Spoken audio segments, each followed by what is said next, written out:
नमस्कार दोस्तों, मैं सुरेंद्र कुमार धाकड़ एक बार फिर आपका बहुत बहुत स्वागत करता हूं सर्वर कोचिंग संस्थान के ऑनलाइन प्लेटफॉर्म पे। दोस्तों, जैसा कि आपको पता है कि आप लोग एक सीरीज से जुड़े हुए हैं, वर्ल्ड ज्योग्राफी का सेगमेंट डिस्कस कर रहे हैं हम लोग। और अभी हम लोगों ने एक कंटिन्यू सीरीज चला रही है हमने, जिसमें कॉन्टिनेंट डिस्कस कर रहे हैं और उसके अंतर्गत ओशिनिया महाद्वीप को डिस्कस कर रहे थे हम पिछली क्लास में। और ओशिनिया महाद्वीप के अंतर्गत हम लोगों ने ऑस्ट्रेलिया जो देश है, ओशिनिया महाद्वीप का एक देश है ऑस्ट्रेलिया, जो सबसे बड़ा देश है, उसकी बात कर रहे थे हम लोग। दोस्तों, उसी कड़ी को आगे बढ़ाते हुए बात करते हैं हम लोग, लेकिन थोड़ा सा रिवाइज कर लेते हैं पिछला कि हम लोगों ने पढ़ा क्या है। हम लोगों ने देखो ओशिनिया कॉन्टिनेंट की बात की, वैश्विक संदर्भ में अपन ने देखा कि विश्व के मानचित्र पे ओशिनिया की लोकेशन कहाँ है, तो वो देखा हम लोगों ने कि लोकेशन ओशिनिया महाद्वीप हमारा कहाँ दिख रहा है हमारे लिए, वो देखा।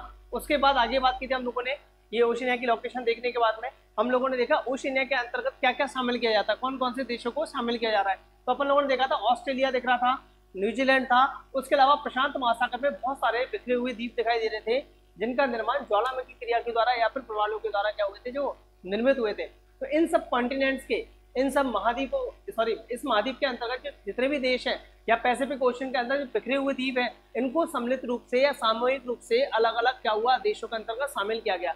जैसे कि बात करें कि ये जो इंडोनेशिया, यहाँ कौन सा द्वीप पड़ता है, आपको इस कलर में दिख रहा होगा, यहाँ ये इंडोनेशिया है। इंडोनेशिया के पूर्वी हिस्से की तरफ जो द्वीपीय समूह दिखाई दे रहा है, उस द्वीपीय समूह को, कंप्लीट द्वीपों को सभी को एक साथ में मेलानेशिया कहा था अपन लोगों ने। उससे उत्तर वाला जो फिलीपींस द्वीप समूह है, उसके उत्तर वाले हिस्से के अंतर्गत इसको बोला था अपन लोगों ने, क्या बोला था, माइक्रोनेशिया बोला था। और उसके अलावा पैसिफिक ओशन में जो बिखरे हुए और द्वीप दिखाई दे रहे थे हमको, उन सबको पॉलिनेशिया के रूप में शामिल किया था अपन लोगों ने। ठीक है दोस्तों, तो इसके अंतर्गत ओशिनिया महाद्वीप के अंतर्गत अपन ने ऑस्ट्रेलिया को, न्यूजीलैंड को, मेलानेशिया को, माइक्रोनेशिया को और पॉलिनेशिया को क्या किया था, सम्मिलित किया था। ऐसे करके लगभग कितने देशों को, टोटल 22 देशों को क्या किया था हम लोगों ने, सम्मिलित किया था। टोटल कितने देशों को शामिल किया था हम लोगों ने, 22 देशों को शामिल किया इसके अंतर्गत। उसके बाद अपन बात कर रहे थे 22 देशों को शामिल करने, मैंने ये भी बताया था यहाँ पे आपको कि इन 22 देशों में सबसे बड़ा देश हमारा कौन सा, ऑस्ट्रेलिया है, और सबसे छोटा कौन सा है, नॉर्वे है, जो किसमें आता है, मेलानेशिया के अंतर्गत आता है आपका। आगे बात कर रहे थे हम लोग, तो हमने एक एक देश को उठाया था, एक एक देश की बात कर रहे थे। सबसे पहले ऑस्ट्रेलिया की बात करें, ऑस्ट्रेलिया की बात कर रहे हैं। तो ऑस्ट्रेलिया का देखा, सबसे पहले हमने वाटर बॉडी देखी कि ऑस्ट्रेलिया की लोकेशन, ऑस्ट्रेलिया जो महाद्वीप है या जो देश है, ऑस्ट्रेलिया जो देश है, उस ऑस्ट्रेलिया की चारों तरफ कौन कौन सी वाटर बॉडी है। तो हमने अगर दक्षिण से स्टार्ट करें हम लोग, नीचे ऑस्ट्रेलियन वाइड दिखा था, स्पेंसर की खाड़ी थी, और नीचे कौन सा था, दक्षिणी सागर था, बड़ा समुद्र क्षेत्र। उसके बाद पश्चिम की तरफ क्या था यहाँ पे, यहाँ हिंद महासागर, ऊपर तिमोर सी, कारपेंटिया की खाड़ी, अराफोरा सागर, कोरल सी, पैसिफिक ओशन और तस्मान सी। इसमें इंपॉर्टेंट क्या था, इसमें इंपॉर्टेंट था अपना जल संधियों की बात। इसमें अपन ने देखा इसके दक्षिणी पार्ट में जहाँ तस्मानिया द्वीप है, उसके बीच में क्या है, एक बॉस जल संधि है, जो किसको जोड़ दिया, आपका दक्षिण सागर को तस्मान सागर से जोड़ दी है। उसके अलावा कुक जल संधि जो न्यूजीलैंड वाले हिस्से के अंतर्गत आती है, जो कि पैसिफिक ओशन को तस्मान सागर से जोड़ दी है। उसके अलावा एक टॉरस जल संधि की बात की थी हम लोगों ने, जिसमें बताया था कि अराफोरा सागर को कोरल सी से जोड़ने का काम कर रही है, या फिर कह सकते हैं न्यूजीलैंड और ऑस्ट्रेलिया के बीच में क्या है, टॉरस जल संधि है। ये बात की थी, वाटर बॉडी की बात हो गई थी। उसके बाद हम लोगों ने डिस्कस किया था दोस्तों इसकी ऑस्ट्रेलिया की खोज के बारे में, कि ऑस्ट्रेलिया की खोज किसने की। तो अपन ने देखा था 1606 में पहला प्रयास था डब्ल्यू जॉन्स का, जो केप यार्ड प्रायद्वीप पे पहुंचा था। बस केप यार्ड प्रायद्वीप, आपको मैंने लोकेशन बताई, ये ऊपर जो दिख रहा है चौंच वाला हिस्सा, ये केप यार्ड प्रायद्वीप है किसका, ऑस्ट्रेलिया को, जो आगे आपको बहुत अच्छे समझ में आएगा। उसके बाद बताया कि इसके जाने के बाद में डच लोग, बहुत सारे डच लोग कहा, इसके पश्चिमी और पूर्वी जो कोस्टल एरिया वहां तक पहुंचे, लेकिन उन्होंने पहुंच करके इसको एक नया नाम दे दिया, न्यू हॉलैंड। क्या नाम दे दिया, न्यू हॉलैंड का नाम दे दिया था। उसके बाद 1941 में तस्मान पहुंचा था, इसके दक्षिणी पार्ट के अंदर, दक्षिणी भाग के अंदर जो विक्टोरिया जो इसका प्रांत है, उस प्रांत के अंतर्गत पहुंचा है दक्षिणी पार्ट में तस्मान, क्या तस्मान। उसके बाद 1772 से लेकर 76 जेम्स कुक ने बॉटनी की खाड़ी सिडनी पोर्ट के पास में वहां जाकर के क्या किया था, इसकी खोज की थी। इसकी खोज का जो श्रेय जाता है वो किसको जाता है, जेम्स कुक को जाता है। ध्यान रखना, ऑस्ट्रेलिया की खोज का जो श्रेय जाता है वो जेम्स कुक के लिए जाता है। फिर अपन ने बात की थी कि ऑस्ट्रेलिया को जो शब्द बना है, किससे बना है, इसका मतलब होता है दक्षिण। या अपन बात करें कि इसके बारे में जो जानकारी, ऑस्ट्रेलिया जो शब्द दिया है, देश का नाम दिया, ऑस्ट्रेलिया शब्द से लिया, फ्लिंडर्स ने इसका नाम दिया था। ठीक है, वो सब बात की। फिर अपन ने ऑस्ट्रेलिया महाद्वीप के ऊपर स्थलखंड की बात की थी, और स्थलखंड के ऊपर मैंने उच्चावच की बात की, लिप्स की बात कर रहा था मैं आपसे। तो मैंने देखा था कहाँ पे उच्च भूमि क्षेत्र दिखाई दे रहे हैं ऑस्ट्रेलिया के अंदर, उसकी बात की सबसे पहले। तो मैंने एक कोस्टल एरिया स्टार्ट किया था, कौन सा, इसका पश्चिमी हिस्से से स्टार्ट किया। पश्चिमी हिस्से पे गेट डिवाइडिंग रेंज करके हमको एक लंबी पर्वत श्रृंखला दिखाई दी यहाँ पे, जिसका सर्वोच्च शिखर माउंट कॉसिस्को था, जो ऑस्ट्रेलिया क्या है, सर्वोच्च शिखर है। उसके बाद नीचे फ्लिंडर्स रेंज है, स्टर्लिंग रेंज है। उसके बाद कहाँ है, डार्लिंग रेंज, कनावा का पठार, हम्सले का पठार, किम्बरली पठार, अरेहम का पठार, रेनॉल्ड्स रेंज। उसके बाद में मैकडोनल्ड रेंज, नीचे माउंट ईसा, ग्रे रेंज और टोआम्बा का पठार, इन सब की बात की। उसके अलावा हम लोगों ने ये भी बात की थी पिछली क्लास में कि इन जो पश्चिमी कोस्टल एरिया क्या है, उच्च भूमि क्षेत्र है, और पूर्वी कोस्टल एरिया है, सॉरी पश्चिमी कोस्टल एरिया जो है ऑस्ट्रेलिया का वो क्या है आपका उच्च भूमि क्षेत्र है। ऐसे ही आपका जो पूर्वी कोस्टल एरिया वो भी कैसा है, उच्च भूमि क्षेत्र है। उसके अलावा मैंने कहा था इसके बीच में क्या हुआ है, यहाँ मरुस्थल का निर्माण हुआ है। एक्चुअल में ऑस्ट्रेलिया को प्यासी भूमि का देश कहते हैं क्यों है, क्यों मरुस्थल बने इतने सारे, उसकी बात करेंगे, क्लाइमेट में भी डिस्कस करेंगे हम लोग। उसके अलावा मैंने बताया था यहाँ ये जो अपने वाटर बॉडी में देखा था, ये कारपेंटिया की खाड़ी थी, ऊपर ये वाला हिस्सा क्या था आपका, कारपेंटिया की खाड़ी। इस कारपेंटिया की खाड़ी से लेकर नीचे कौन सी, स्पेंसर की खाड़ी, इस तक के जो बीच का भाग है, इसका जो मध्यवर्ती भाग है, इसको क्या बोल रहे हैं, मध्यवर्ती भाग बोल रहे हैं। ये निम्न भूमि का क्षेत्र है। और मैंने ये बताया था आपको कि ये इतना निम्न भूमि का क्षेत्र है, किसी समय में समुद्र तल के क्या था, नीचे था, समुद्र तल से भी क्या था, ये नीचा था। लेकिन वर्तमान में भी अगर देखा जाए तो लेक आयर जो उसके प्रमुख झील है की सबसे बड़ी, उस लेक आयर के आसपास का जो क्षेत्र है वो समुद्र तल से ओनली 12 मीटर ही ऊंचा है, केवल 12 मीटर ही ऊंचा है। और इसी कारण से ध्यान रखना दोस्तों कि इस क्षेत्र के अंदर जो यहाँ पे एक इसका प्रांत पड़ता है, और उस प्रांत का नाम अभी अपन लोग आगे डिस्कस करेंगे, उसको न्यू साउथ वेल्स के नाम से प्रांत पड़ेगा। इस प्रांत के अंतर क्या हुआ है, यहाँ आर्टिशियन कुओं का क्या हुआ है, निर्माण हुआ है, उत्सुक कुओं का क्या हुआ है, निर्माण हुआ है।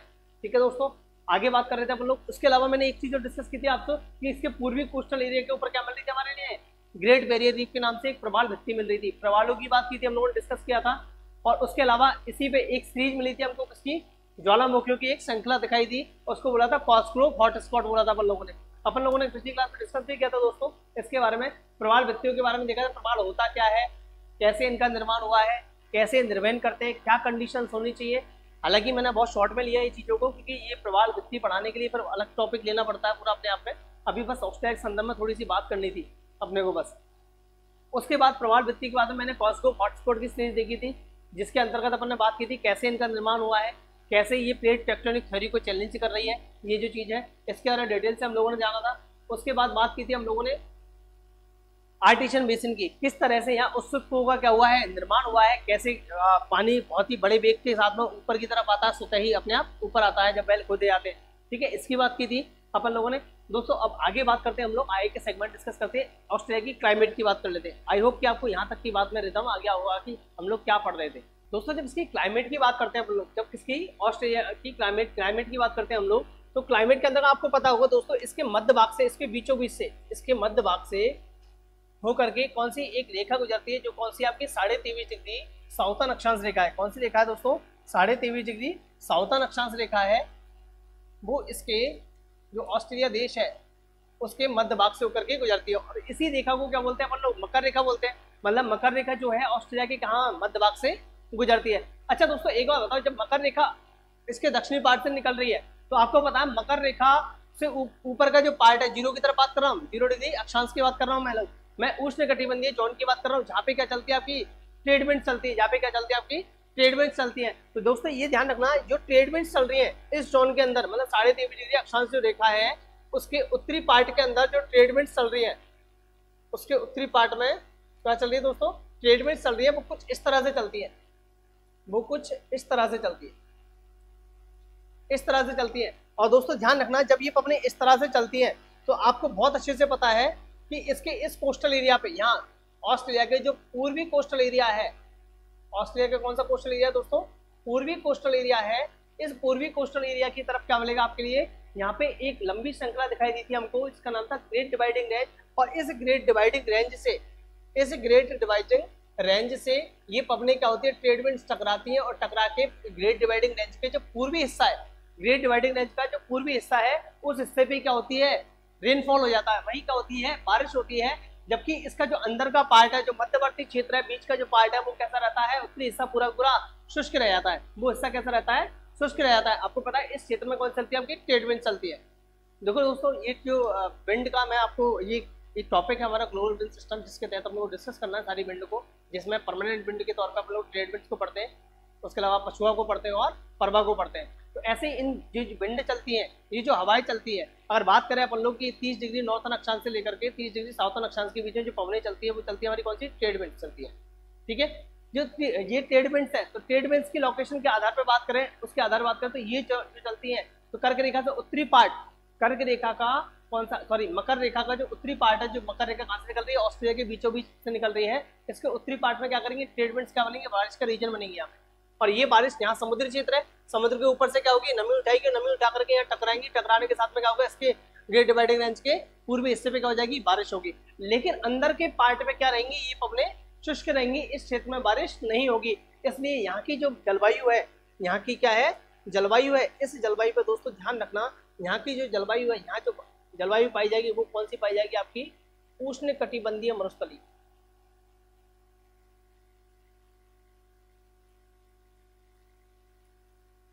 क्योंकि यहाँ बारिश क्या होगी दोस्तों, बहुत कम होगी।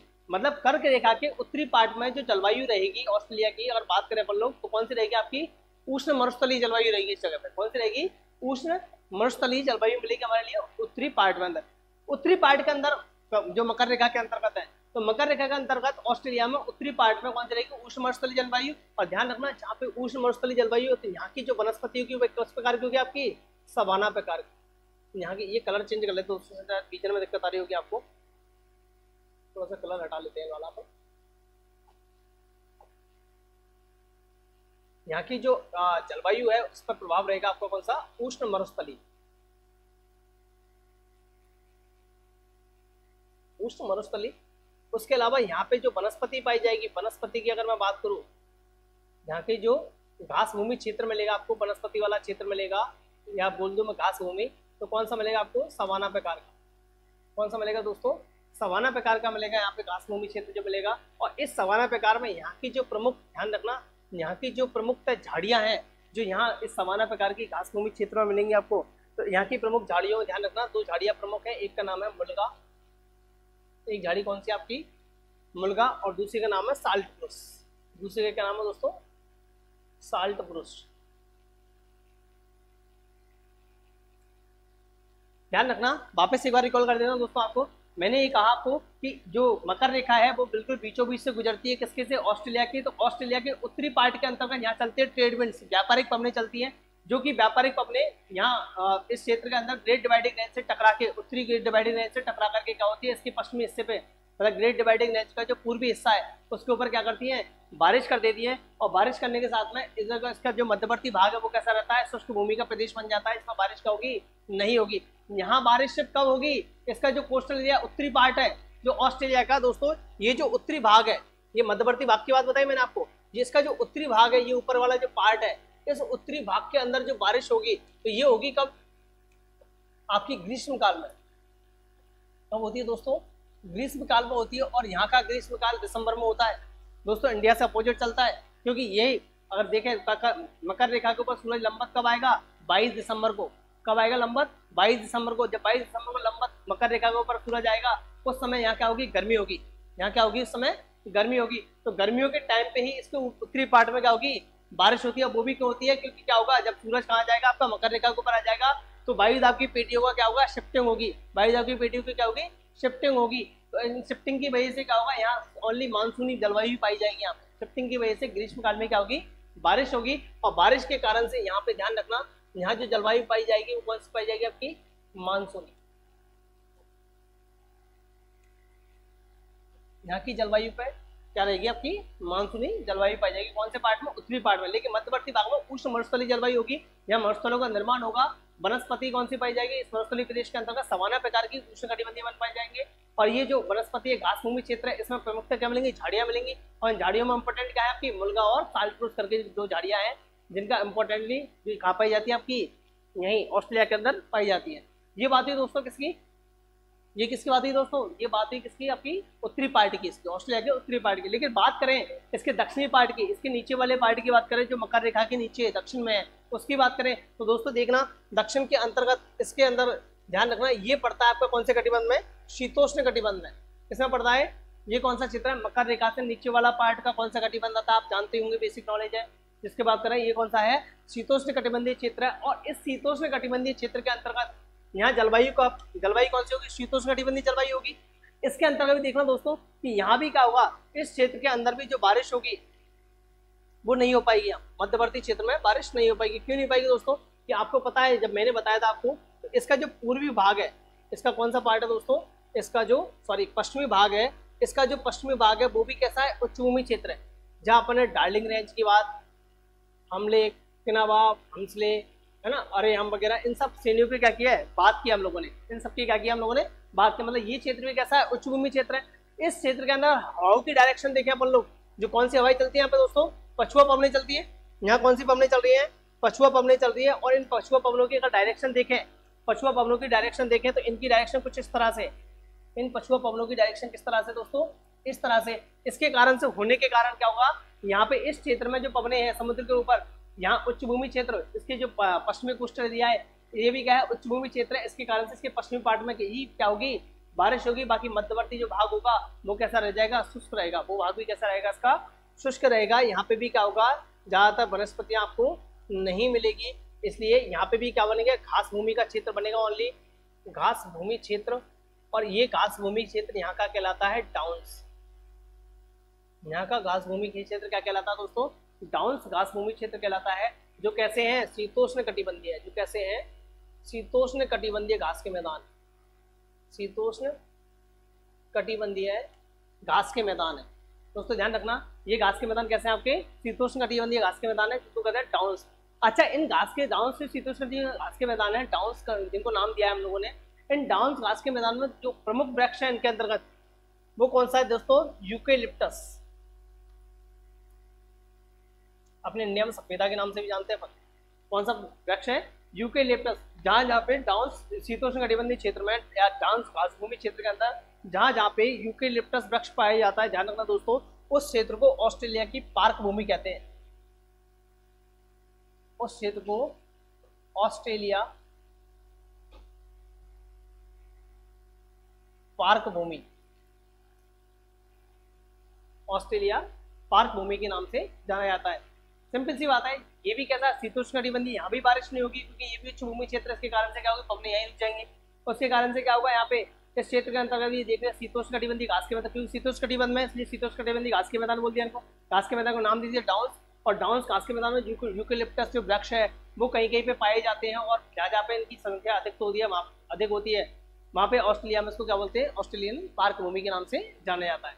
ये ध्यान रखिएगा दोस्तों, इस क्षेत्र के अंदर भी क्या स्थिति है। उसके अलावा देखो, ये तो पवनों वाली बात होगी दोस्तों, लेकिन एक बात और माइंड में रखना दोस्तों, यहाँ लोकल फैक्टर और भी है। जैसे कि अपन बात करें और अदर लोकल फैक्टर्स की बात करें अपन लोग, तो दोस्तों ध्यान रखना, इस क्षेत्र में बात करें अपन लोग, तो यहाँ से आपको याद होगा, यहाँ से एक करंट आता है, एक समुद्री जलधारा निकलती है यहाँ से। दोस्तों याद होगा आपको, यहाँ से एक समुद्री जलधारा निकलती है, जो कैसी है, वार्म करंट है। जो कैसी है, गर्म जलधारा है। कौन सी जलधारा है दोस्तों, गर्म जलधारा है। और इस जलधारा को अपन बोलते हैं पूर्वी ऑस्ट्रेलियन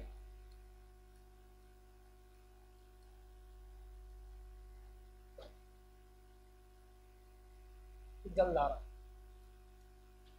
पूर्वी ऑस्ट्रेलियन जलधारा, जो कैसे आपकी वार्म करंट है। उसके अलावा दोस्तों यहाँ देखना, इधर भी देखो एक बार, इधर भी देखते हैं हम लोग। यहाँ नीचे की तरफ से भी यहाँ से एक करंट आता है, आपको याद होगा, यहाँ पे भी जलधारा निकलती है। और ये जलधारा कौन सी, आपकी ध्यान रखना दोस्तों, ये ठंडी जलधारा है। कौन सी जलधारा दोस्तों, ये कैसा है, आपका कोल्ड करंट है। कोल्ड करंट है, जिसको बोलते हैं अपन लोग पश्चिमी ऑस्ट्रेलियन जलधारा के नाम से जानते हैं अपन लोग, या पश्चिमी ऑस्ट्रेलियन करंट के नाम से जानते हैं, वेस्टर्न ऑस्ट्रेलियन करंट के नाम से जानते हैं। ये कैसी है, कोल्ड करंट है। कोल्ड करंट होने के कारण से ये क्या करेगा, हमेशा हाई प्रेशर जोन बनाएगा। यहाँ पे, यहाँ कैसा होगा, प्रेशर कैसा होगा, हाई प्रेशर जोन होगा यहाँ पे। और हाई प्रेशर की वजह से क्या होगा, हवा यहाँ गर्मों के ऊपर नहीं उठेगी, यहाँ हवा नीचे उतरेगी। हाई प्रेशर होगा तो बादल आएंगे नहीं, बादल नहीं आएंगे तो बारिश भी यहाँ नहीं होगी। ठीक है, वैसे भी आपको पता है, जब मकर रेखा के ऊपर, मकर रेखा बीचों बीच से निकल रही है, तो वायुदाब की पेटी पढ़ते हैं हम लोग, वायुदाब प्रेशर बेल्ट पढ़ते हैं, तो उसके अंतर्गत इसमें इसकी बात करें हम लोग मकर रेखा, तो मकर रेखा के ऊपर हाई प्रेशर जोन होता है। और हाई प्रेशर जोन की वजह से क्या होता है, यहाँ बारिश का होगी नहीं होगी। ऑस्ट्रेलिया भी कैसा है, हाई प्रेशर बेल्ट में पड़ता है, जैसा हमारा इंडिया है। इंडिया के अपोजिट जो क्लाइमेट है, बिल्कुल सेम वैसी क्लाइमेट है यहाँ की ऑस्ट्रेलिया की। जैसे इंडिया के अंदर जब सर्दी होगी तो यहाँ गर्मी होगी, वहाँ गर्मी होगी तो यहाँ सर्दी होगी, वो स्थिति होगी, अपोजिट चलेगा पूरा सिस्टम इसका। ठीक है दोस्तों, आगे बात करें। ये बात आई थिंक बहुत सिंपल तरीके से मैंने समझाई है, आपको बहुत अच्छे से समझ में आई होगी। ध्यान रखना इस चीज़ का, वनस्पति जलवायु का। हाँ दोस्तों, इसमें आगे बात बढ़ाकर ये देख लेते हैं, यहाँ का जो कोस्टल एरिया है, ये वाला जो दक्षिणी पार्ट है इसका, जो विक्टोरिया के आसपास का क्षेत्र है, इसके दक्षिणी पार्ट के अंतर्गत इसका जो दक्षिणी पार्ट है इसमें भूमध्य सागरीय जलवायु पाई जाती है। इस दक्षिणी पार्ट के अंदर, जिसको मैं हाईलाइट कर लेता हूँ एक बार, इसके दक्षिणी पार्ट की बात कर रहे हैं अपन लोग दोस्तों, इस वाले पार्ट की, ये दिख रहा है आपको, इस वाले पार्ट की बात कर रहा हूँ आपसे। इसके दक्षिणी पार्ट के अंदर जो जलवायु मिलेगी हमारे लिए, उस जलवायु को बोलते हैं अपन लोग भूमध्य सागरीय जलवायु। कौन सी जलवायु दोस्तों यहाँ पे, सॉरी,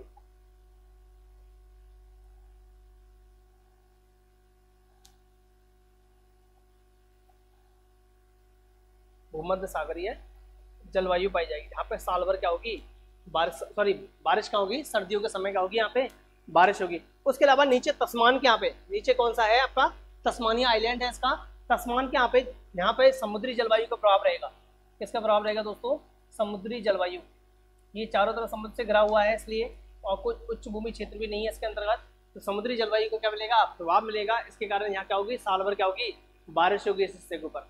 दोस्तों ध्यान रखना, मेनली ऑस्ट्रेलिया के अंतर्गत कौन सी है, उत्तरी पार्ट के अंदर कौन सी मिलेगी आपको, सवाना टाइप की जलवायु मिलेगी, सवाना टाइप की घासभूमि क्षेत्र मिलेगा, सॉरी जलवायु नहीं, उष्णमंडलीय जलवायु है। और दक्षिणी पार्ट के अंदर जो घासभूमि क्षेत्र है वो कौन सा मिलेगा आपको, शीतोष्ण कटिबंधीय मिलेगा। इसको मिलेगा अपन लोग डाउन्स के नाम से आनेंगे, ठीक है। उसके बाद ध्यान रखना, ऑस्ट्रेलिया के अंतर्गत ही दोस्तों उष्ण कटिबंधीय चक्रवात आते हैं, उष्ण कटिबंधीय चक्रवात आते हैं यहाँ पे। और इन चक्रवातों को यहाँ की लोकल लैंग्वेज में, स्थानीय लैंग्वेज में बिली बिली के नाम से जानते हैं। किस नाम से जानना है दोस्तों, बिली बिली।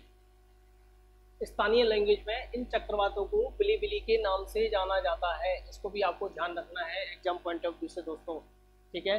उष्णकटिबंधीय चक्रवात हैं सारे के सारे, ठीक। उसके बाद बात करते हैं दोस्तों, ये बात है किसकी, क्लाइमेट की। ये बात किसकी की हम लोगों ने, क्लाइमेट की। ऑस्ट्रेलिया की क्लाइमेट को डिस्कस किया कि किस तरह से यहाँ पर मरुस्थल का निर्माण हुआ है। इसलिए ध्यान रखना दोस्तों, ऑस्ट्रेलिया के अंदर बहुत सारे डेजर्ट बने, और 6 डेजर्ट तो हम लोगों ने, मैंने पिछली क्लास में आपको दिखाया भी था कि इसके अंतर्गत काफ़ी सारे डेजर्ट बने हुए हैं। जैसे अपन बात करें तो नीचे विक्टोरिया डेजर्ट था, उसके बाद बात कर रहे थे हम लोग गिब्सन था, सैमसन था, ग्रेट सैंडी था, तनामी था, स्टुअर्ट था, है ना। इस तरह से बहुत सारे क्या मिले थे, डेजर्ट बने थे, ठीक है दोस्तों। आगे सेगमेंट पे चलते हैं अपने पे। जब सेगमेंट की बात कर रहे थे हम लोग, तो इसमें जलवायु क्लाइमेट को डिस्कस किया हम लोगों ने। अच्छा, इसके अंतर्गत मरुस्थल तो है, प्यासी भूमि का देश क्यों कह रहे हैं, ये भी आपको समझ में आया। उसके अलावा एक चीज और ध्यान रखना दोस्तों, कि यहाँ की ऑस्ट्रेलिया के अंतर्गत ओनली, ध्यान रखना, ओनली 4% जो भूमि है वो ही कैसी है, कृषि योग्य है, वो ही कैसी है, कृषि योग्य है। अब ये बेसिक सी बात है दोस्तों, आपको बेसिक सी पता होगा वैसे ही कि इसका पूर्वी जो कोस्टल एरिया है वो भी क्या है, उच्च भूमि क्षेत्र में। पश्चिमी कोस्टल एरिया है वो भी किसमें है, उच्च भूमि क्षेत्र के अंतर्गत शामिल क्या है। इसका जो बीच में क्या है, डेजर्ट है, मरुस्थल बने हुए हैं, तो बहुत ही कम भूमि क्षेत्र है जिसमें क्या मिलेगा आपको, कृषि भूमि क्षेत्र मिलेगा। और ध्यान रखना, ये कृषि भूमि क्षेत्र भी कहाँ मिलेगा, इसकी 2 प्रमुख नदियां हैं, इस क्षेत्र की 2 प्रमुख नदियां हैं। उन नदियों का नाम है डार्लिंग और मर्रे। उन नदियों का नाम है दोस्तों, एक नदी है यहाँ से डार्लिंग और एक नदी है मर्रे, ठीक है। ये डार्लिंग और मर्रे करके 2 नदियां आती है इसकी, मैं लिख देता हूँ एक बार।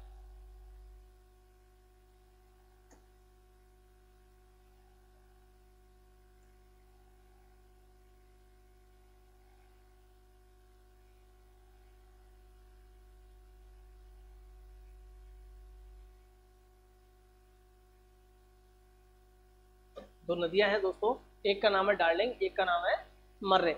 ये तो दोनों नदियां हैं। इस नदियों की वजह से क्या हुआ है, इस क्षेत्र में क्या हुआ है, उपजाऊ भूमि का निर्माण हुआ है। उपजाऊ भूमि क्षेत्र का क्या हुआ, मैदानों का क्या हुआ है, निर्माण हुआ है, जो डार्लिंग और मर्रे नदियों के द्वारा सॉरी निर्मित है जो कि डार्लिंग और मर्रे नदियों के द्वारा क्या है दोस्तों, निर्मित क्षेत्र है, ठीक है। इस क्षेत्र की बात करें अपन लोग, इस क्षेत्र में ही क्या मिलेगा आपको, कृषि भूमि क्षेत्र मिलेगा। इसी क्षेत्र में, डार्लिंग मर्रे वाले क्षेत्र में ही क्या मिलेगा आपको, कृषि भूमि क्षेत्र मिलेगा। और यहाँ उपजाऊ मिट्टी का क्षेत्र पूरा पूरा कैसा है, उपजाऊ मिट्टी का क्षेत्र है, जो कि आपका विक्टोरिया और न्यू साउथ वेल्स का पार्ट आता है। इसके प्रांत ऑस्ट्रेलिया का भी देखेंगे हम लोग। ऊपर की तरफ यहाँ पे आपको मिलेगा न्यू साउथ वेल्स, और नीचे की तरफ कौन सा है, विक्टोरिया प्रांत है। इसके अंतर्गत क्या है, पूरा क्षेत्र कैसा है, उपजाऊ मिट्टी का क्षेत्र है। अच्छा, यहाँ पे इस उपजाऊ मिट्टी के क्षेत्र में ही क्या है, सबसे ज्यादा कृषि योग्य भूमि है यहाँ पे ऑस्ट्रेलिया में। सर्वाधिक कृषि योग्य भूमि भी कहाँ है, यही इसी क्षेत्र के अंतर्गत है। और इसी क्षेत्र में आपको पता है आर्टिशियन वेल्स का क्या हुआ है, निर्माण हुआ है। उचित कुओं का क्या हुआ है दोस्तों, निर्माण हुआ है इसी के अंतर्गत सिंचाई के लिए। आगे बात कर रहे थे, ध्यान रखना, यहाँ मैदान तो बने हैं। अब इन मैदानों में क्या होता है दोस्तों, पशुपालन किया जाता है। इन मैदानों में क्या किया जाता है दोस्तों, पशुपालन किया जाता है। यहाँ के जो मैदान है और यहाँ के मैदानों में क्या होगा, पशुपालन होगा। और इसमें पशुपालन भी किसका करेंगे ये लोग, ध्यान रखना दोस्तों, ये पालन करते हैं भेड़ का। किसका करते हैं? पशुपालन में किसका पालन करते हैं लोग दोस्तों? ये भेड़ का पशुपालन करते हैं। मतलब पशुओं में भी किसका पालन करेंगे? भेड़ का पालन करते हैं। और भेड़, ध्यान रखना, विश्व की जो 1/3 भेड़ है, विश्व की, मैं किसकी लिख रहा हूँ दोस्तों? विश्व की 1/3 जो भेड़ है वो भी किसके द्वारा वो भी कहाँ पाई जाती है? आपकी ऑस्ट्रेलिया के अंदर ही पाई जाती है। विश्व की 1/3 भेड़ और के लिए ऑस्ट्रेलिया के अंदर पाई जाएंगी। और इन भेड़ों की प्रजातियों में बात करें ना दोस्तों, तो इनकी प्रजाति भी कौन सी है? मेरिनो, जिन्हें चोकला भेड़ के नाम से भी जानते हैं, मेरिनो या चोकला, मेरिनो या चोकला। ध्यान रखना दोस्तों, मैं सिंपल सी बात बता रहा हूँ, आपको कंसेप्ट जुड़ा हुआ है कि सबसे ज्यादा उपजाऊ भूमि का, देखो ज्यादातर ऑस्ट्रेलिया के अंतर्गत क्या है, कहीं पे भी क्या है, कृषि योग्य भूमि नहीं मिल रही है हमारे लिए। कहीं उच्च भूमि क्षेत्र है तो कहीं पे क्या है, मरुस्थलीय प्रदेश मिल रहा है। ज्यादातर हमको उच्च भूमि, इसलिए मैंने कहा था कि 4% भूमि पे ही क्या है, कृषि योग्य आगे। तो बताया था ये 4% भूमि मैक्सिमम हिस्सा कहाँ है इसका? इसका मैंने बताया डार्लिंग और जो मरी नदियां हैं उनके बेसिन पे ही क्या मिलता है अपने को, नदी डार्लिंग और जो मरे नदी है उनके द्वारा ही जो निर्मित मैदान है उन्हीं में क्या करोगे आप लोग? खेती करेंगे यहाँ के लोग ज्यादातर। और इसमें क्या होता है, खेती के साथ साथ लोग क्या करते हैं, यहाँ पे पशुपालन भी करते हैं। और पशुपालन में सर्वाधिक किसका करते हैं? भेड़ों का करते हैं। विश्व की 1/3 भेड़ अकेले ऑस्ट्रेलिया के अंदर ही पाई जाती है। सर्वाधिक भेड़ किसके अंदर है? ऑस्ट्रेलिया के अंदर ही है। और ध्यान रखना, भेड़ों की भी सबसे बेस्ट क्वालिटी होती है प्रजातियों में। भेड़ों की सबसे बेस्ट प्रजाति की जो भेड़ है वो कौन सी है? मेरिनो है, जो अच्छा दूध देती है और साथ में क्या देती है? अच्छा ऊन का उत्पादन करती है। और इसको चौकिला के नाम से भी जानते हैं। वो भेड़ सर्वाधिक कहाँ पाई जाएगी? ऑस्ट्रेलिया के अंदर पाई जाएगी। अच्छा, यहाँ पे जो भेड़ पालन करते हैं, यहाँ पे जो लोग क्या करते हैं दोस्तों, यहाँ पे जो लोग क्या करते हैं, भेड़ पालन करते हैं, इन भेड़ पालन करने वाले जो लोग हैं, यहाँ भेड़ पालन करने वाले जो लोग हैं, इन लोगों को कहा जाता है जेकारू। इन लोगों को क्या कहते हैं दोस्तों? जेकारू कहते हैं। भेड़ पालक जो हैं उनको कहा जाता है जेकारू। जो भेड़ पालन का कार्य करते हैं यहाँ पे जो लोग, उनको क्या कहते हैं दोस्तों? जेकारू के नाम से जानते हैं। ठीक है, ये ध्यान रखिएगा आप लोग। दूसरा एक बात और याद रखिएगा दोस्तों, अगर ऊन प्रोडक्शन की बात करें, ऊन उत्पादन की बात करें, तो विश्व में सर्वाधिक ऊन का उत्पादन कौन करता है आपका?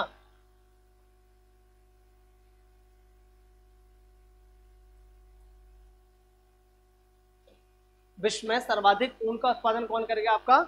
ध्यान रखना दोस्तों, सर्वाधिक ऊन का उत्पादन कौन करेगा आपकी? ऑस्ट्रेलिया से होगा। ठीक है, इसको थोड़ा नोट्स पैटर्न में लेते हैं दोस्तों। आई थिंक आप लोग समझ लोगे, इतना मुश्किल भी नहीं है।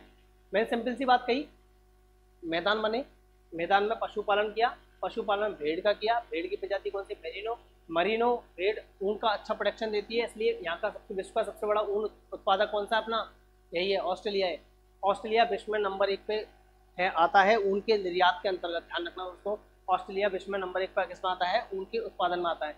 उसके अलावा यहाँ पे मांस इंडस्ट्री और डेयरी इंडस्ट्री पे क्या हुआ है? विकास हुआ। मांस इंडस्ट्री और डेयरी इंडस्ट्री का भी क्या हुआ है? इसी क्षेत्र में क्या हुआ है? विकास हुआ है। जो कौन से प्रांत है? न्यू साउथ वेल्स और कौन से आपके विक्टोरिया वाला जो प्रांत है, उन्हीं के अंतर्गत क्या हुआ है आपका? इस क्षेत्र का क्या हुआ है? विकास हुआ है। आगे बात करते हैं दोस्तों। अच्छा, यहाँ की कुछ बात कर लेते हैं हम लोग, यहाँ की जीव जंतु की बात कर लेते हैं थोड़ा सा। ऑस्ट्रेलिया में, जैसे कि आपको पता होगा दोस्तों, ऑस्ट्रेलिया में कुछ जीव जंतु भी बात करें जो स्पेसिफिक ऑस्ट्रेलिया के अंदर, जैसे ये है कंगारू। ये क्या है दोस्तों? आप जानते होंगे इसको, तो बहुत अच्छे सभी लोग जानते हैं, ऑस्ट्रेलिया का राष्ट्रीय पशु है। क्या है? कंगारू, जो बेलारी वर्ग का है। ठीक है, उसके अलावा ये जो आता है, ये बहुत ही स्पेशल क्वालिटी का पक्षी है भाई, इसको ध्यान रखिएगा। ये बहुत ही स्पेशल क्वालिटी वाला पक्षी है, जिसकी खासियत बहुत ही डिफरेंट है। इसको बोलते हैं कोकोवरा। इसको वो बोलते हैं दोस्तों, इसे बोलते हैं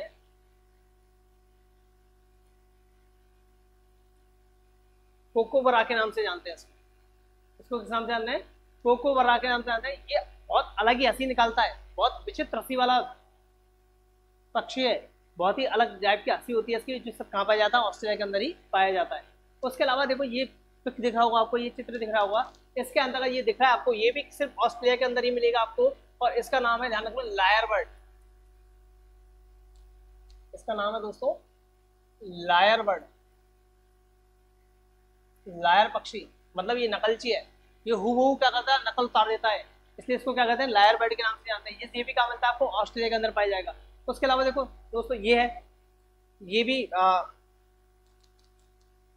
कोलाबा, इसे बोलते हैं कोलाबा, जो कहाँ मिलेगा आपको? ये भी कहाँ दिखता है आपको? सिर्फ ऑस्ट्रेलिया में पाया जाता है। उसके अलावा ये है प्लेटिपस, ये है प्लेटिपस, ये क्या है आपका प्लेटिपस। ये भी स्पेशल टाइप का एक जीव है जो कि क्या है बहुत ही स्पेशलिटी है। ये धरती पे भी रह लेता है, पानी में भी रह लेता है, सुरंग बना के भी रहता है, जमीन के अंदर सुरंग बना के रहता है। उसके अलावा 4 पैर होते हैं इसके, क्या होते हैं दोस्तों 4 पैर होते हैं और अंडे देता है, 4 पैर वाला है और अंडे देता है। प्लेटिपस बहुत ही तेज दौड़ता है, पानी में तैर भी लेता है, सारी क्वालिटियां रखते हैं अपने। ये भी कहाँ मिलता है आपका, सिर्फ ऑस्ट्रेलिया के अंदर ही पाया जाएगा। कौन सा प्लेटिपस भी कहाँ पाया जाता है, ऑस्ट्रेलिया के अंदर, ठीक है दोस्तों। उसके अलावा दोस्तों यहाँ की ये इनको थोड़ा सा याद रखिएगा आप लोग कि ऑस्ट्रेलिया में क्या स्पेशलिटी है। इसके जो वनस्पति की बात कर रहे हैं, वन्य जीवों की बात कर रहे थे अपन लोग, तो उसकी बात करते हैं, स्पेशलिटी की बात करें जो सिर्फ ऑस्ट्रेलिया के अंदर ही दिखाई दे रही है। इसलिए अपन लोगों ने इसको डिस्कस किया है। इमेज देखने से चीजें ज्यादा जल्दी याद होती है, इमेज को देखने से चीजें याद होती है। मैं नाम बता देता सीधा, इमेज नहीं लेता तो शायद आपको पता भी नहीं था, क्योंकि हम लोग कई बार होते हैं ना विजुअलाइजेशन से चीजें ज्यादा याद होती है। और मैं बात करूँ कुआ की बात करूँ या बात करूँ कबूतर की बात करूँ, तो कबूतर का चित्र हमारे आंखों के सामने आता है। वैसे ही मैंने कोशिश की आपके लिए कि आप लोग चीज़ों को मेमोराइज कर सकें, आपको विजुअलाइजेशन हो सके, इसके कारण से चीज़ें आसानी से याद हो जाए आपको, ठीक है दोस्तों। उसके अलावा आगे बात करते हैं दोस्तों, हाँ यहाँ पर्यटन की बात कर लेते हैं, थोड़ा सा पर्यटन की बात कर लेते हैं। ध्यान रखना ये है गोल्ड कोस्ट, इसको बोलते हैं ऑस्ट्रेलिया का गोल्ड कोस्ट बोलते हैं इसको, ठीक है। ये क्या है गोल्ड कोस्ट एरिया है, मतलब ऑस्ट्रेलिया का जो शहर है उसका जो किनारा है, शाम के वक्त जो क्या होता है सुनहरा दिखता है एकदम से, इसलिए गोल्ड कर दिए पर्यटन के लिए काम में आता है, पर्यटन के लिए बढ़ावा देने के लिए क्या है वहाँ का पर्यटक स्थल है वहाँ का एक। उसके अलावा ये एक रॉक है, ये कौन सी है आयर रॉक, ये कौन सी रॉक है दोस्तों आयर रॉक है, जो भी पर्यटन के लिए जानी जाती है। उसके अलावा ध्यान रखना यहाँ का एक पार्क है जो फेमस है, उसका नाम है केकाडू, केकाडू नेशनल पार्क। केकाडू नेशनल पार्क भी क्या है यहाँ का फेमस है, जो कहाँ है पर्यटन के लिए काम में लिया जाता है, पर्यटन के हिसाब से काफी फेमस है, चर्चित है। केकाडू नेशनल पार्क कहाँ है आपका ऑस्ट्रेलिया के अंतर्गत, और ऑस्ट्रेलिया में याद रखना जो तलामी डेजर्ट देखते हो आप लोग उसके पास में, उसके पास में मैकडोनल्ड रेंज के पास में है केकाडू नेशनल पार्क। ध्यान रखना दोस्तों इसके बारे में भी थोड़ा सा। अब बात कर रहे थे हम लोग इसके बारे में कि अगर इसके अंदर देखा जाए कि अपन लोग खनिजों की बात करें या बात करें इसकी आर्थिक दृष्टि से ऑस्ट्रेलिया की बात करें कि कहाँ से क्या होता है उसकी बात करें, तो अपन देखें दोस्तों मैंने आपको पहले भी कहा था कि यहाँ क्या है आपके इस कोस्टल एरिया पे क्या है ग्रेट डिवाइडिंग रेंज। उसके बाद मैंने कहा था ये नीचे साउथ वेल्स और विक्टोरिया वाला ही क्षेत्र है, यही क्या है आपका कृषि दृष्टि से क्या है सर्वाधिक उपयुक्त है। दोस्तों इसमें ध्यान रखना जो क्वींसलैंड प्रांत है, कौन सा प्रांत है दोस्तों क्वींसलैंड जो प्रांत है, इस क्वींसलैंड प्रांत के अंतर्गत इसमें यहाँ से क्या होता है गेहूं उत्पादित होता है। सर्वाधिक ऑस्ट्रेलिया का जो गेहूं है वो कहाँ से प्राप्त होता है हमारे लिए क्वींसलैंड से प्राप्त होता है। ऑस्ट्रेलिया का सर्वाधिक गेहूं कहाँ से प्राप्त हो रहा है हमारे लिए क्वींसलैंड से प्राप्त होता है। उसके अलावा याद रखना दोस्तों जो न्यू साउथ वेल्स है, क्या है न्यू साउथ वेल्स, इस न्यू साउथ वेल्स से ध्यान रखना इससे तंबाकू, गन्ना और कपास, ऑस्ट्रेलिया में तंबाकू गन्ना और कपास कहाँ से मिलता है न्यू साउथ वेल्स से मिलता है हमारे लिए। कहाँ से मिलेगा दोस्तों न्यू साउथ वेल्स से मिलेगा। बाकी का अगर बात करें जैसे कि यहाँ भूमध्य सागरीय जलवायु, देखो ये कोई फैक्चुअल बात नहीं है, ये सार्वभौमिक सत्य जैसी स्थिति है। जैसे अपन बात करें कि यहाँ नीचे कोस्टल एरिया पे कौन सी जलवायु थी, यहाँ पे मैंने कहा था भूमध्य सागरीय जलवायु थी, सर्दियों में बारिश हो रही थी यहाँ पे। तो इस कोस्टल एरिया पे अंगूर है ना, अंगूर है, जो अपने रेशेदार फल है संतरा है, वो सब कहाँ होंगे आपके इसके कोस्टल एरिया पे होंगे, मतलब दक्षिणी पार्ट के अंतर्गत जहाँ पे भूमध्य सागरीय जलवायु पाई जा रही है उस क्षेत्र के अंदर कौन से होंगे ये सारे फल पाए जाएंगे आपको। इन सबकी क्या मिलती है वनस्पति मिलती है। बाकी मेनली ध्यान रखना बहुत ज़्यादा कृषि के लिए उपयुक्त क्षेत्र नहीं है ये वाला ऑस्ट्रेलिया का।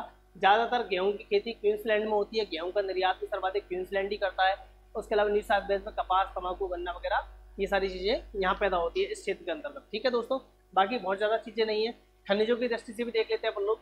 अगर खनिजों की बात करें ऑस्ट्रेलिया के अंतर्गत खनिजों की बात करें अपन लोग, तो ये देखो दोस्तों ये दिख रहा हुआ कूलगढ़ली, ये क्या लगा हुआ है कालगुरली, क्या लिखा हुआ है कालगुरली। उसके अलावा एक और जगह है इसके पास में कूल ग्रेड,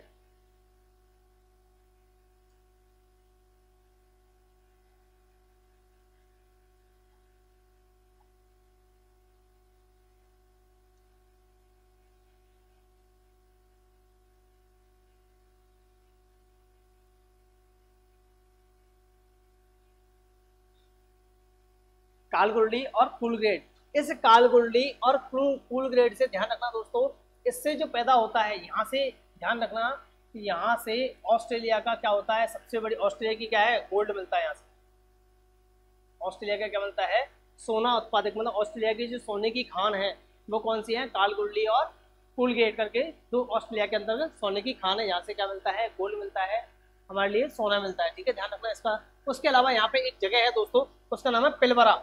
उस जगह का नाम क्या है, पिलबरा। यहाँ है जगह, मैं लिख देता हूँ पिलबरा। इस पिलबरा से ध्यान रखना दोस्तों, यहाँ से मिलता है लोहा आयरन। यहाँ से क्या मिलता है, ऑस्ट्रेलिया में आयरन मिलता है। पिलबरा से क्या मिलता है, आयरन मिलता है ऑस्ट्रेलिया के अंतर्गत। उसके अलावा दोस्तों यहाँ ये आपको देखो एलिस स्प्रिंग, यहाँ क्या दिख रहा है आपको, मध्य पार्ट में एलिस स्प्रिंग। और इस एलिस स्प्रिंग से ध्यान रखना, इस एलिस स्प्रिंग से अपने को मिलती है नेचुरल गैस।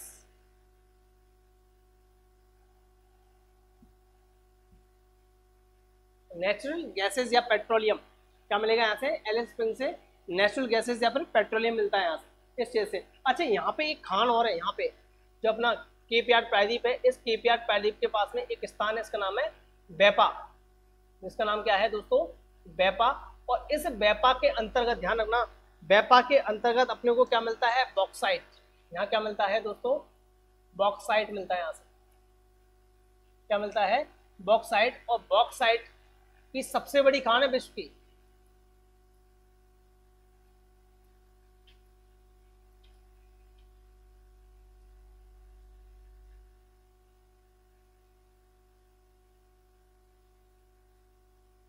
बॉक्साइट की सबसे बड़ी खान है विश्व की, कहाँ पे, बैपा के अंदर, जो ऑस्ट्रेलिया के अंदर ही पड़ता है हमारा।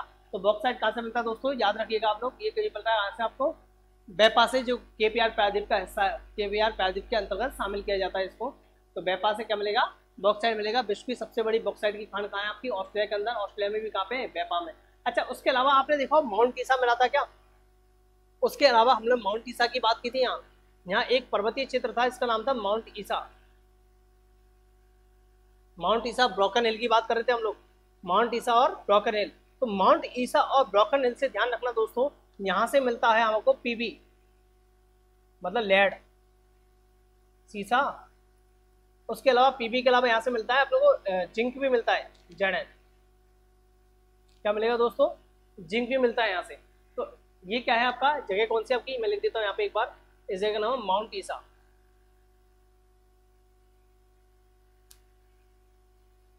माउंट ईसा और ब्रोकन हिल।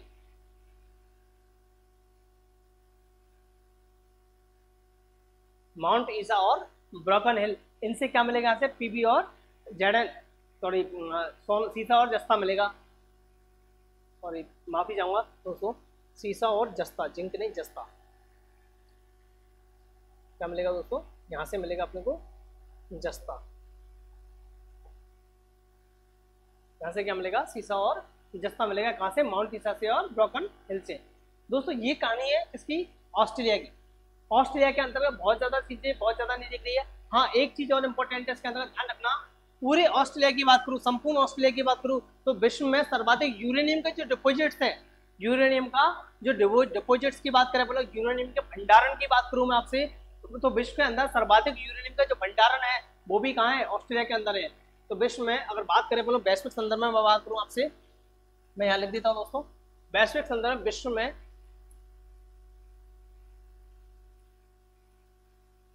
सर्वाधिक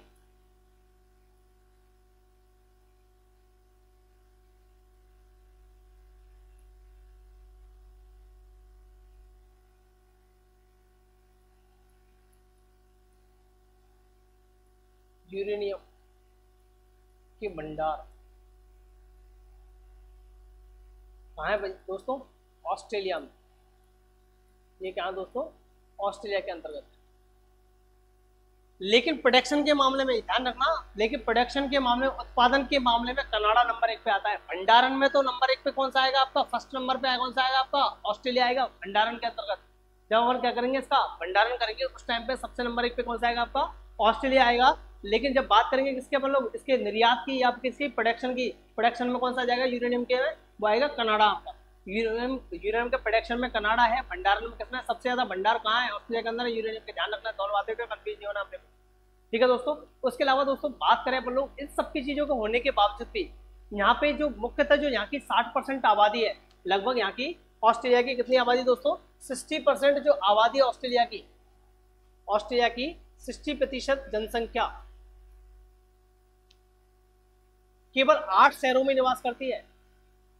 केवल कितने शहरों में दोस्तों, 8 शहरों में ही निवास करती है। अभी देखेंगे कौन कौन से शहर है, उनकी बात करेंगे अपन लोग, जो कि ज्यादातर कहाँ है, कोस्टल एरिया पे ही दिखाई देते हैं हमको। उनके अंतर्गत ही क्या होगी, निवास करेगी 8 की 8 जनसंख्या, कंप्लीट जो ऑस्ट्रेलिया की पूरी जनसंख्या है उसका 60% पार। और ध्यान रखना, यहाँ के जो मूल निवासी हैं, यहाँ के ऑस्ट्रेलिया के जो मूल निवासी है, उन मूल निवासियों को कहा जाता है एब्रोजिनल।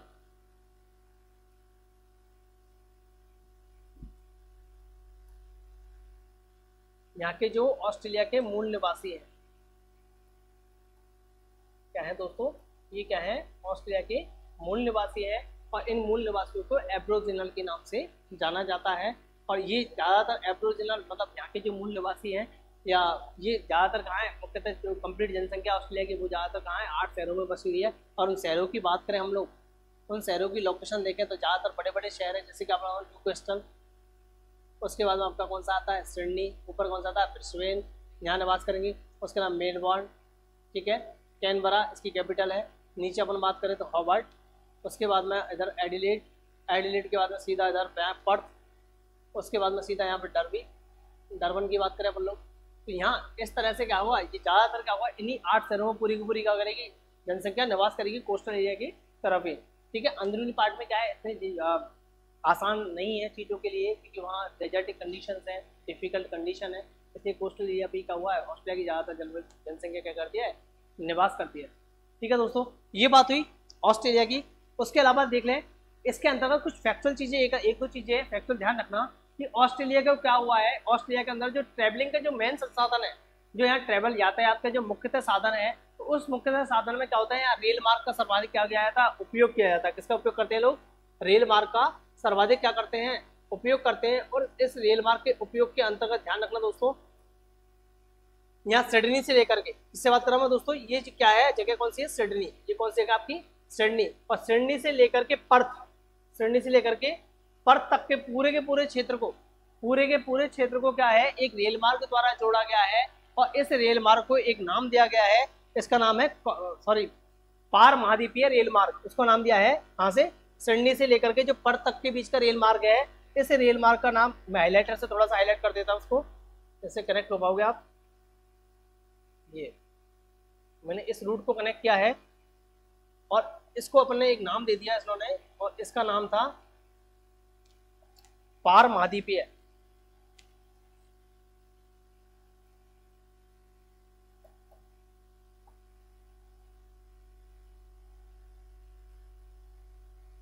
पार महाद्वीपीय रेल मार्ग।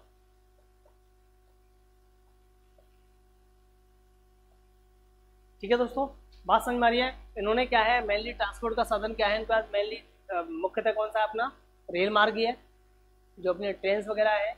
उसकी बात करें तो ये कहाँ से कहाँ तक इन्होंने पर्थ को सिडनी से कनेक्ट किया हुआ है। सिडनी पे भी आपको पता है फेमस बंदरगाह है और है पर्ल हार्बर, वो भी किसके अंतर्गत आता है, आपका सिडनी के अंतर्गत आता है, पर्ल हार्बर।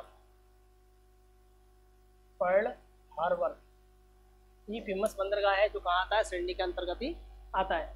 उसके अलावा दोस्तों ये है, उसके अलावा यहाँ के जो प्रमुख राजमार्ग है, यहाँ की जो प्रमुख सड़कें हैं, जो राजमार्ग हैं, उन राजमार्गों को एक अलग नाम से जाना जाता है, जिसको बोलते हैं कॉमनवेल्थ। इसको क्या बोलते हैं दोस्तों, कॉमनवेल्थ राजमार्ग, जिसको किस नाम से जाना है दोस्तों, कॉमनवेल्थ राजमार्ग के नाम से जाना जाता है। इसको यहाँ की जो प्रमुख सड़कें हैं,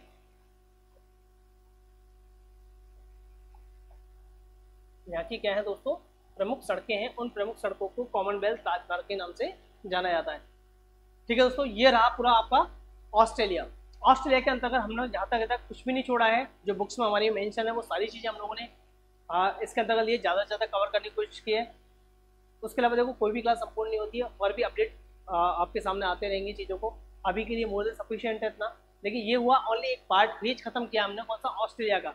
लेकिन अगली क्लास में दोस्तों हम डिस्कस करेंगे न्यूजीलैंड को, उसके अलावा ओशिनिया के जो अदर देश हैं उनकी बात करेंगे, जैसे कि न्यूजीलैंड है, मेलानेशिया, माइक्रोनेशिया, पॉलिनेशिया है, उन सब की बात करेंगे, वो अगले पार्ट में करेंगे दोस्तों। हम लोग आज ऑस्ट्रेलिया को हम लोग खत्म कर रहे हैं दोस्तों। आई होप कि आप लोगों को क्लास पसंद आ रही होगी, कंटेंट पसंद आ रहा होगा दोस्तों। बस हमारी आपसे हर क्लास में हम लोग यही कहते हैं आप लोग कि ज़्यादा से ज़्यादा आप शेयर करें, हमको भी मोटिवेशन मिलता है। कमेंट करके आपके कोई डाउट्स है तो उसके लिए आप कमेंट्स कर सकते हैं, हम लोग आपको रिप्लाई देंगे उस चीज़ के लिए। ऐसा नहीं है आपको रिप्लाई नहीं मिलेगा, जब भी देखेंगे तब रिप्लाई मिलेगा आपके लिए। उसके अलावा दोस्तों जितना आप शेयर करोगे उतना ही हमको क्या मिलेगा, मोटिवेशन मिलेगा। तो दोस्तों शेयर करना ना भूलें, सब्सक्राइब करें आप लोग चैनल को, और कोई कमेंट हो पॉजिटिव नेगेटिव जो भी आपको कहना है वो ज़रूर करें दोस्तों। थैंक यू दोस्तों।